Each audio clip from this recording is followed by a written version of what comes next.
Hi, this is Mario Andretti, and you're tuned into Cam, Graydon, and the team as Stickers and Scuffs podcast.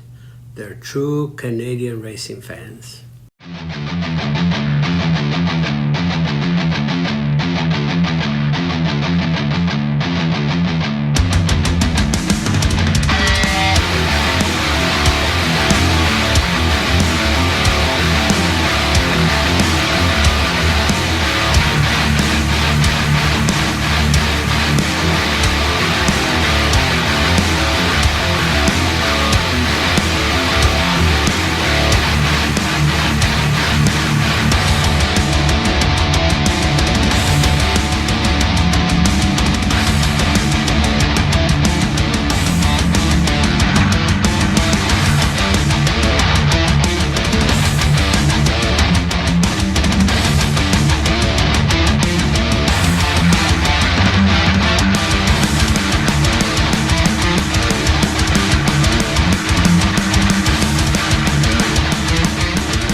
Hello, Ontario Sportsman Series fans. It is Cam K and Graydon Bunn back with you with the latest winner in the Ontario Sportsman Series, first-time winner, Brendan Patrick. Man, that's got to sound pretty good, eh?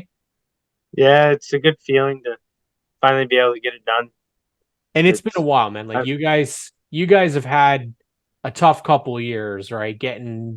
But for whatever reason, it's like this car has been pretty magical for you guys, hasn't it? Yeah, it's been a big improvement to what we've had before, and it shows on speed and finishes throughout the year. And I think we're figuring it out now. I think so too. And in the fact that your dad kind of put you in the car this year means that he definitely had faith that you were able to get it done. And we talked at sunset, and I said, you finally got second. Now you got to go and get the first place. And now you've done it within a year span. You got a third, a second, and now a first. How'd the car work for you, man? It looked like you had control early, kind of fell back to second, third place, fell back even a little bit further. And then once Connor had his troubles, you were able to just stay close to Tim. And that's really what you needed. Yep. Yeah, it had a pretty good car right off the trailer. We didn't get much practice in because we kind of got there a little late with the rain and all that. And then, so we didn't know much about what we'd have for practice or qualifying, but ended up going out there and have a pretty good lap. So it was a pretty good lap. Yeah, I'd say a pole position for you as well. So you follow, I don't know, man, you following the Kevin Trevelyan route. You got the pole position, first career pole position, first career win. Now you're in line. Well, you're going to win the championship now too? Well, that'd be a good way to top it off, wouldn't it? Let's talk about the race. I mean, Peterborough in the last couple of years has kind of developed the rough and tumble kind of theme to the race.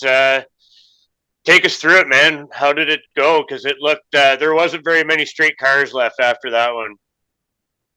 Yeah, well, my dad ended up in a wreck too, and big time. That was tough. How's he feeling, by the way? Is he sore today or what? I think he's feeling all right. Not too bad. He still drove home, so he was doing all right. What? You guys made him drive home? Yeah. So how'd the race go then? It was, well, we started out and I felt like I overheated the right rear a bit. And then that's when I started falling back and Connor caught me. And then after we got it cooled back down again, then the car came back alive around, I'd say 70 laps in or so. And then we started crawling right way back up to the front. Well, you got up there, and that final caution really was. We wanted to ask, kind of, because your dad was involved in that, and it was not a small wreck. Like that was a really high speed, really big wreck. How much did you know about what was going on when you were under the red flag? I didn't know much.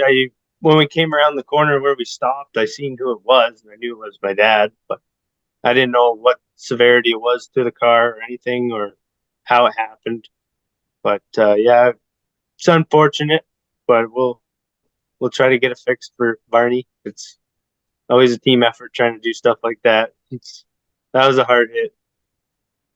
It definitely looked like it. The question, I guess, then comes: the restart happens, and you're not on the front row. It's Tim, it's Brad Robinson, and then yourself. Did you feel like you had the car to get past both of those guys at that moment? Yeah, I think so. I was able to stay with them, and I think I was gaining on them in the middle of the corner pretty good. And yeah, I thought we had probably the car to beat there.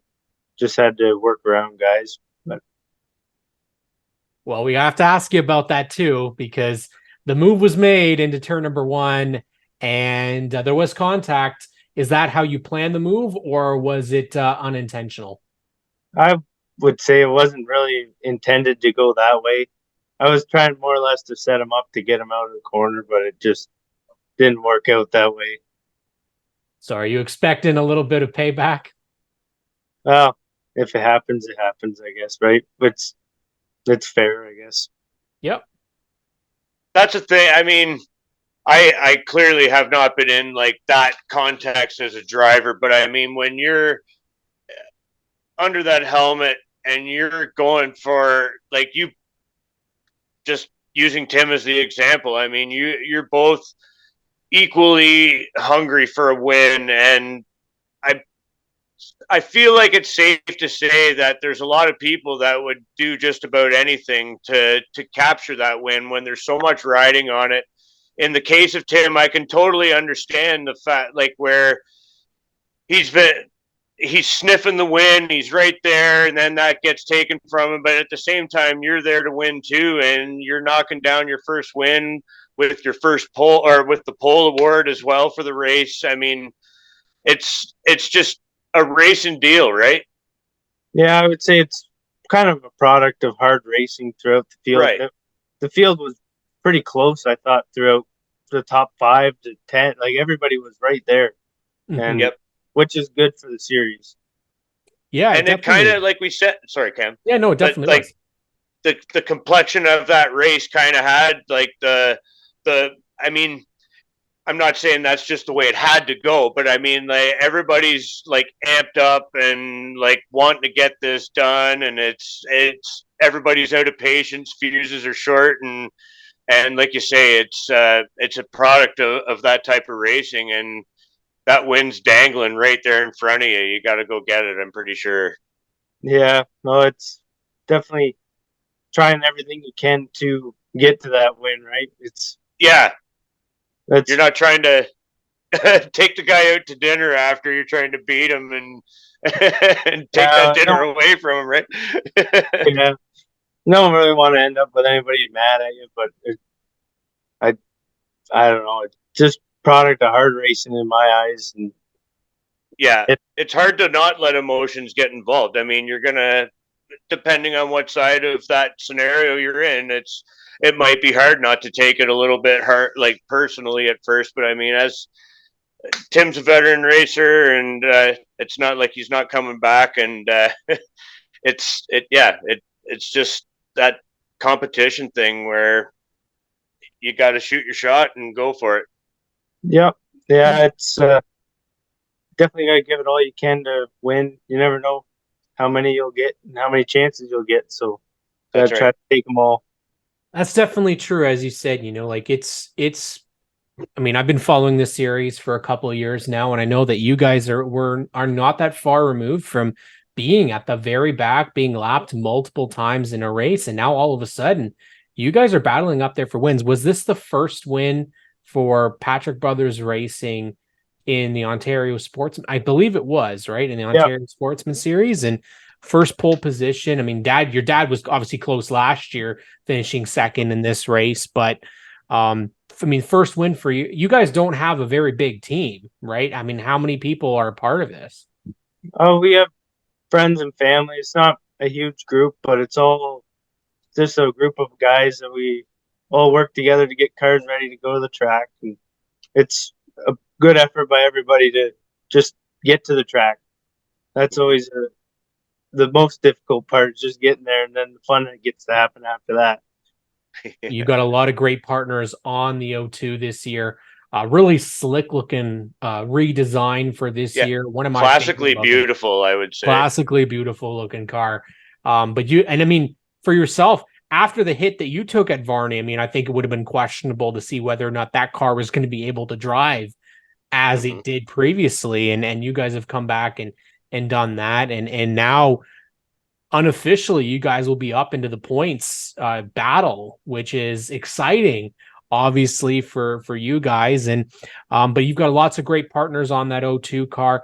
Let's hear who they are and give them an opportunity to get some of the who took you to victory lane essentially this week. Yeah, I got to thank all of our sponsors: DMAC Automation, Rhetoric Technology, Tungsten Cozy Electric, Gillard Construction, Delaware Variety, Delaware Tire Craft, Derek's Mowers and Blowers, Nordomere Bros, Delaware Pump and Parts, Andy's Auto Wreckers, and Delaware Sawmill. And I mean, what we really like is the stickers and scuffs decal on that rear window. And you took us to victory lane at Peterborough. That was awesome, buddy. And like I said, yeah, contact happens in racing, but to see you get your first win, I was jumping up, man. That was exciting for me, especially after talking to you. And you've got some good competition, man. That kid that finished second, Brad Robinson's pretty good at this game. Connor James pretty good at this. And Herniak Jr., you got the 4 young guns taking on all the veterans. So best of luck for the rest of this season, Brendan. We are so excited and happy for you and your team. And give your dad a big pat on the back from us as well. We hope he's doing okay after that big one. Yeah, thank you. Thank you guys for having me on. Hello, Ontario Sportsman Series fans. This is Cam K, Graydon Bond from the media partner of OSS Stickers and Scuffs podcast. We're here with second place finisher in the Irving Oil 100 at Peterborough Speedway.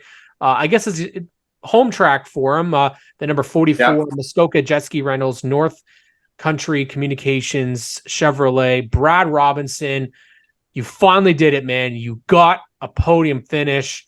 Finally. How's it feel, man? I am on cloud 9. You know what? It's I've been in the series now for about 2 years. This is my first full-time season. Hasn't gone as planned, but at the end of the day, second place, we'll take it. It's a win for us and something to build off of. Definitely momentum, and in racing, momentum is everything.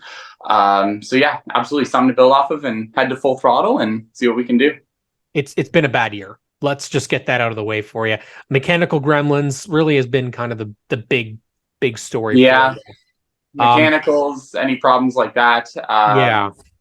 Getting, into accidents, stuff like that. It's been a little bit of a tough year, and definitely not what we wanted. We ended the season. We had some decent runs at the end of last season and thought momentum would go our way into this year, and it hasn't happened. So second at Peterborough and had a solid night, and definitely helped us. That's for sure. We chatted about it.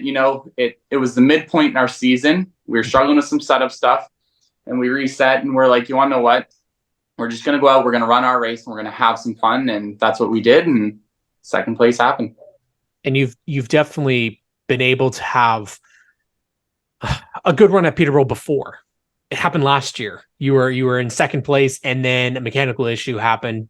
I think it was like maybe 15 laps to go, and it took you out of it then. But now you can officially say it's happened. You have a second place finish. You moved up in the point standings. Obviously, how is the field this year? Because it comes across like it's a lot more competitive than last year and years past. Yeah, absolutely. We got Corey McAllister and Connor, right, that just joined our series, and they've ran in Connor's ran in our series before, and he's a champion of our series, right? And I actually lean on Connor quite a fair bit for help, knowledge, everything like that. So he's been a very big help this year, and so is Corey McAllister. Corey McAllister, it's his first year in our series, but Corey's regular at Sunset, right? Wins races, full throttle, he wins races, right? So definitely a lot more competitive this year. Definitely stepped it up a little bit. Again, things haven't gone our way, but we're starting to turn it around, and it's nice to actually, you know, run with those guys a little bit.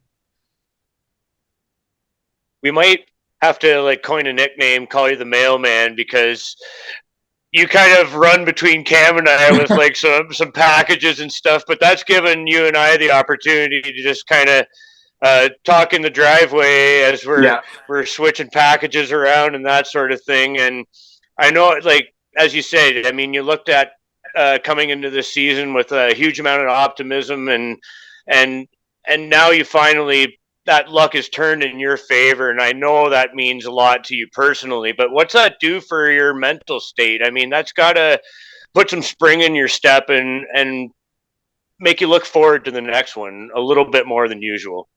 Yeah, absolutely. You want to know what? Like, we had some good finishes last year, and we're running up front, led some laps, right? So at the beginning of the year, you do have some optimism that you are going to run well and you are going to win races and you are going to contend for a championship, right? And then things just struggle. You don't, it doesn't go your way, right? Sometimes you're the bat and sometimes you're the ball, right? That's just how it goes.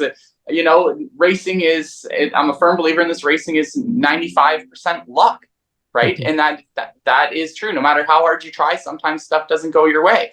So it does feel really good when finally, after a few bad races, that it does start to go your way.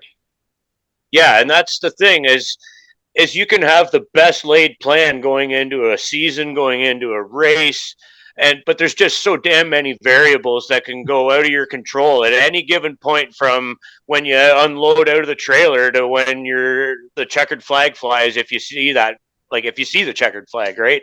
It's just it's an easy way to, you can get down, but I mean, you just got to know that sometimes it doesn't go your way, and if you stay the course, it's going to come back to you eventually. And it's great to see you guys finally get that good run and have that momentum going into next time.